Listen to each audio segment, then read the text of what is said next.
Seredin oğlanlar, näme tapdım? Görägimi, legendarny bal çok. Men özüm bilýänden şu maşyn ba. Ýöne durşuna. Häzir muňa Green Hill ýawy paket Mercedes solya ve Optimus kolotkalar dakka. Seredin gatken ýatdy bu maşyn. Salon ideal sostoýanýada ýöne. Hapa diýmeseňiz. Şu an akkumulyator takdyk muňa. Näzir ussa ketip barýar. Göne evakuatora mindirip otlamaly. Biz otlap bilmedik. Täze akkumulyator takdyk. İlk salonun ilk oksijeni bilen oksijeni deňgelen ol keni öň çalşypdyrlar ejanny. Motory serdin oglanlar. Bolny gummak giden maşyn gaty köp wagtdan beri otlanman ýatýar.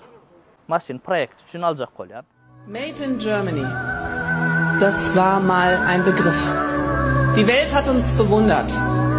Für unsere Produkte, für unseren Erfindungsreichtum, die natürlich entsteht.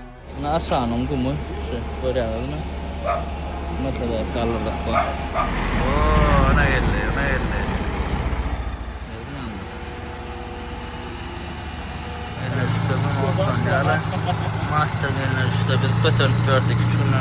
Mercedes'e has gowy düşünýän oglanlar aýdyň nähil bezäliň zapçaçlary nerede satylýar? Bu proýektiň dolaty YouTube kanaly bolar, aşagda belläjek.